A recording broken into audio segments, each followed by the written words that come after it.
Bro, imagine this. You get into a fight, you lose, badly. Not just lose, you get humiliated. Then after the fight, everyone blames you. You're forced to apologize publicly, you lose your stuff. You're told, you're never allowed to fight again, and everyone is watching you. Now imagine, years later, instead of moving on, you spend all your time thinking, they embarrassed me, they took everything. I'm gonna make them regret it, and then one day, you don't just start another fight, you start the biggest fight in human history. That is basically how World War II happened. But this isn't just a story about war. This is a story about pride, revenge, fear, and power. And what happens when those things go unchecked. Because this war didn't just start. It built up, slowly, step by step, mistake by mistake.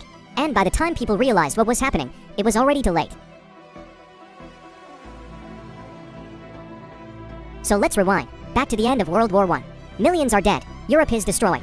Everyone is exhausted, and the winning countries, mainly Britain and France, are like, we never want this to happen again. Sounds reasonable, right? Yeah, but here's where things go wrong. The punishment, they create the Treaty of Versailles. And instead of rebuilding peace, they focus on punishing Germany. Germany has to pay huge amounts of money, lose important land, reduce its military, accept full blame. This is called the War Guilt Clause. And that one line destroys national pride. The humiliation, imagine your whole country being told, this was all your fault. People were angry. Not just leaders, regular people, families, workers, soldiers.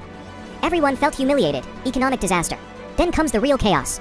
Germany's economy collapses, hyperinflation hits hard. Prices double in hours, money becomes useless. People burn cash for heat. There are real stories of kids playing with stacks of money like toys, people needing millions just to buy bread. Psychological impact. This is important. Because when people lose money, lose jobs, lose hope, they don't just stay calm. They look for someone to blame, someone to fix everything. And this creates the perfect situation for someone dangerous to rise. Enter of Adolf Hitler. At first, he's nobody, rejected artist. Former soldier, no real power, but he had something most people didn't. He understood anger, the power of words. Hitler wasn't just speaking. He was performing. He used emotion, timing, repetition to control crowds. He gave people something powerful, hope mixed with anger. His strategy, he tells Germans, you're not weak, you were betrayed. We will rise again. And people start thinking, maybe, he's right, growing influence. Slowly, his party grows. His speeches spread, his ideas gain traction. Then comes a key moment, economic crisis hits again, Great Depression. Now even more people are desperate, and desperate people, they take risks. Taking control, Hitler becomes leader. But instead of normal leadership, he builds a system of total control. Propaganda machine, he controls. News, radio, movies, everything people see and hear is controlled. Fear tactics, if you disagree, you don't debate, you disappear. This creates a country where people obey, even if they're scared. Now here's where the rest of the world messes up. Because Hitler doesn't hide what he's doing. He's very obvious, breaking the treaty. He rebuilds the army, creates weapons, trains soldiers, all legal. Testing limits, then he starts taking land. Rhineland, Austria, Czechoslovakia. Each move is like a test. Will anyone stop me? Europe's response, Britain and France are like, we really don't want another war. So they choose appeasement, which basically means, let's let him do small things, so he doesn't do big things. The problem, this strategy sends one message to Hitler. No one will stop you, and that changes everything. Now their countries start making moves. Italy, led by Benito Mussolini, he wants power, land, and control. Japan needs resources, so they expand into other countries. The Axis alliance, Germany plus Italy plus Japan. Axis powers, at the same time, Britain, France, and later others form. The Allies, the world is splitting into two sides. September 1st, 1939. Germany invades Poland. This time, there's no ignoring it, war declared. Britain and France declare war, and boom. World War II begins. Blitzkrieg explained. Germany uses blitzkrieg. Speed, surprise, coordination, it's like modern warfare versus outdated defense. Now it's just Britain versus Germany, the Blitz. Germany bombs Britain constantly, cities burn.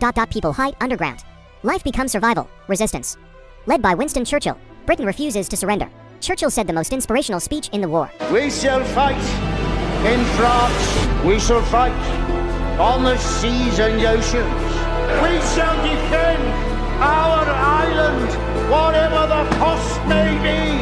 We shall fight on the beaches. We shall fight on the landing grounds. We shall fight in the fields and in the streets. We shall fight in the hills. We shall never surrender! After that, turning moment. Britain fights back, and for the first time, Hitler fails. This proves he's not unstoppable. Now things spiral. Soviet invasion. Hitler invades the Soviet Union. Big mistake. Winter disaster. Cold destroys the German army. Supplies fail. Morale drops. Pearl Harbor. Japan attacks Pearl Harbor. USA enters. The United States joins. Now the war is truly global. Now everything changes. Stalingrad. Brutal battle. Germany loses badly. 2 million people dead in 5 months for this city. Allied strength. USA brings massive support. The Axis starts weakening. D-Day. Allies land in Normandy. Hundreds and thousands land. Germany is attacked from both sides. Germany collapses. The Soviets reach Berlin. Final moments. Hitler hides underground. He shoots himself. Everything falls apart. Germany surrenders. Japan keeps fighting. Hundreds of thousands of persons die just for one island. Atomic bombs dropped on Hiroshima, Nagasaki.